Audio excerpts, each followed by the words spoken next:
Good morning class. बच्चों, आज की वीडियो शुरू करने से पहले कोविड-19 से संबंधित दिशा निर्देशों को हम पहले समझ लेंगे। ठीक है। जैसे पहला है, मास्क पहने, एक दूसरे से निश्चित दूरी बनाए रखें।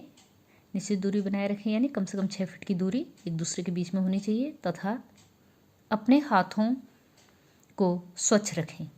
अपने हाथों को समय समय पे पानी साबुन से या सैनिटाइजर से हम लोग साफ करते रहें। सही तरीके से मास्क पहने। मास्क हम जब भी पहने तो सही तरीके से पहने, यानी मास्क पहनते समय हमारी नाक और मुंह अच्छे से ढके हुए हों। आपस में कम से कम 6 फीट की दूरी बनाए रखें। आपस में एक दूसरे से कम हमें कितनी दूरी बनाए रखनी है? 6 फीट की दूरी बना के रखनी है। अपने हाथों को समय समय पर पानी और साबुन से कम 20 सेकंड तक धोते रहें। अपने हाथों को हमें पानी और साबुन से कम 20 सेकंड तक धोना है। और जहाँ पर पानी और साबुन की सुविधा ना हो तो वहाँ पे हमें क्या करना है? अल्कोहल बेस्ड सैनिटाइजर से अपने हाथों को साफ करना है। याद रखें कि अपने चेहरे को न छुएं तथा किसी अन्य के साथ भोजन तथा पीने की चीज़ें न बांटें। हमें ये भी ध्यान रखना है कि जो है हम अपने चेहरे को बार बार अपने चेहरे को न छुएं तथा किसी अन्य के साथ, किसी और के साथ हम भोजन तथा पीने की चीज़ों को न बांटें। खाने पीने की चीज़ें हम किसी और के साथ न बांटें। ठीक है, तो शुरू करते हैं हम आज की वीडियो। ठीक है, आज की वीडियो है रिवीजन वीडियो। ठीक, जो आपकी यूनिट परीक्षा 2 होने वाली है उसके जो है ये रिवीजन वीडियो है। ठीक है, पाठ 11 रहीम के दोहे। पहला दोहा है, कहे रहीम संपत्ति सगे बनत बहु रीत, विपत्ति कसौटी जे कसे ते साचे मीत। इन पंक्तियों में रहीमदास जी ने क्या कहा है? इन पंक्तियों में रहीमदास जी कहते हैं कि धन और दौलत यदि पास हो तो बहुत से लोग हमारे हितैषी या मित्र होते हैं, बने रहते हैं, लेकिन सच्चा मित्र वही है जो विपत्ति यानी मुसीबत के समय, मुसीबत की कसौटी या मुसीबत के समय पर खरा उतरे। यानी जो मुसीबत के वक्त जो हमारा साथ दे वही हमारा क्या है? सच्चा मित्र। अर्थात दुख के समय जो हमारा साथ दे वही क्या है? सच्चा मित्र है। ठीक है, तो आप लोगों को ये पहले मैंने वीडियो आपको बना के दे चुके हैं, आप पहले लिख चुके हैं इसको, लेकिन आज फिर से इसका रिवीजन हम कर लेंगे। तो चाहे तो आप इसको दोबारा से लिख सकते हैं। ठीक है, चाहो तो आप लिख सकते हो, और पहले से लिखा तो उसको आप लोग पढ़ लेंगे।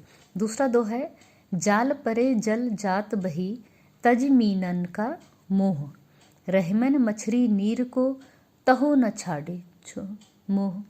ठीक है, इसमें जो है कबीरदास जी ने लोभ का जो है लोभ के बारे में बताया कि लोभ जो है कितना हानिकारक है किसी के लिए भी। और मछली यानी मछली के द्वारा जो है उन्होंने इसका उदाहरण दिया है कि जिस प्रकार से क्या था, रहीमदास जी कहते हैं जाल में मछली के फंसते ही पानी होता है। जब मछली जाल में होती है तो वो पानी में ही होती है, लेकिन क्या है उसका मुंह छोड़कर वह बह जाता है, लेकिन फिर भी पानी के प्रति अपने प्रेम को मछली नहीं त्याग सकती। मछली चाहे तो वो पानी को छोड़ के जाल से निकल सकती, लेकिन क्या है वह जाल में किसके कारण फंसती है? अपने लोभ के कारण, अपने मोह, जो उसका पानी से उसका लोभ है, उसका मोह है, उसके कारण जो है वो जाल में फंसी रह जाती है। और यही प्रेम उसका प्राण ले लेता है, और यही लोभ उसका जो है, यही प्रेम जो उसका पानी के प्रति है वो उसकी जान ले लेता है। तो मछली जाल में किसके कारण फंसी? अपने लोभ के कारण, जल के प्रति जो उसका लोभ है, जो मोह है, उसके कारण। तीसरा दो है, तरवर फल नहीं खात है सरवर पियत न पान, कहे रहीम परकाज हित संपत्ति संचय सुजान। रहीमदास जी कहते हैं कि तरवर यानी वृक्ष कभी भी अपने फल नहीं खाते हैं, स्वयं नहीं खाते हैं। कभी किसी वृक्ष को अपने स्वयं के फल खाते देखा है? सरवर पियत न पान, और जो सरोवर या तालाब जो होते हैं वो कभी अपना जल स्वयं पीते हुए देखा आप लोगों ने? नहीं ना। उसी प्रकार से जो है, जो कैसे लोग होते हैं? सज्जन पुरुष होते हैं, अच्छे लोग जो होते हैं वो क्या करते हैं? परकाज हित, दूसरों के हित के लिए, संपत्ति संचय, वो जो धन संचय जो करते हैं, जो धन इकट्ठा करते हैं वो किसके लिए करते हैं? दूसरों के भलाई के लिए करते हैं, है ना। रहीमदास जी कहते हैं कि वृक्ष कभी भी अपने फल स्वयं नहीं खाते हैं तथा तालाब अपने द्वारा संचित जल को कभी भी स्वयं नहीं पीता है। ठीक उसी प्रकार सज्जन और विद्वान लोग धन का संग्रह यानी धन को इकट्ठा करने किसके लिए करते हैं? दूसरों के लिए करते हैं। वो अपना धन स्वयं के लिए कभी भी इकट्ठा नहीं करते हैं। ठीक। थोते बादल क्वार के जो रहीम घरात, धनी पुरुष निर्धन भय करे पाछली बात। क्या मतलब है इसका? थोते यानी हल्के, खोखले, बादल क्वार के महीने के जो बादल होते हैं कैसे होते हैं? थोतले होते हैं, हल्के होते हैं। जो रहीम घर, जो कि रहीमदास जी कहते हैं ऐसे ही घराते यानी गगड़ाते रहते हैं। किस प्रकार के होते हैं वे लोग? धनी पुरुष निर्धन भय करे पाछली बात। ऐसे जो लोग पहले धनी, जो पहले अमीर होते हैं, धनी होते हैं और बाद में निर्धन हो जाते हैं, वो किस प्रकार होते हैं?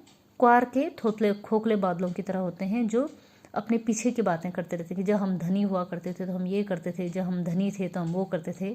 कहने का तात्पर्य क्या है कि जो पिछली बातें याद करते रहते हैं, जो पहले की बातें हर समय दोहराते रहते हैं कि हम ऐसा करते थे, हम वो किस प्रकार है? क्वार के महीने के थोतले बादलों की तरह होते हैं, हल्के बादलों की तरह होते हैं। जैसे क्वार के महीने के बादल जो है बिना वजह गड़गड़ाते रहते हैं, बारिश नहीं करते हैं, उसी प्रकार से रहीमदास जी ने उनकी तुलना किससे की है? उन व्यक्तियों से की है जो पहले धनी थे और अब निर्धन। ठीक है।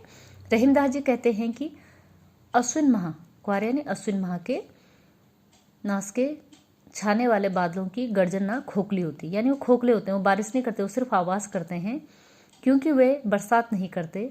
उसी प्रकार निर्धन व्यक्तियों को पहले सुख की बात करना बेकार है।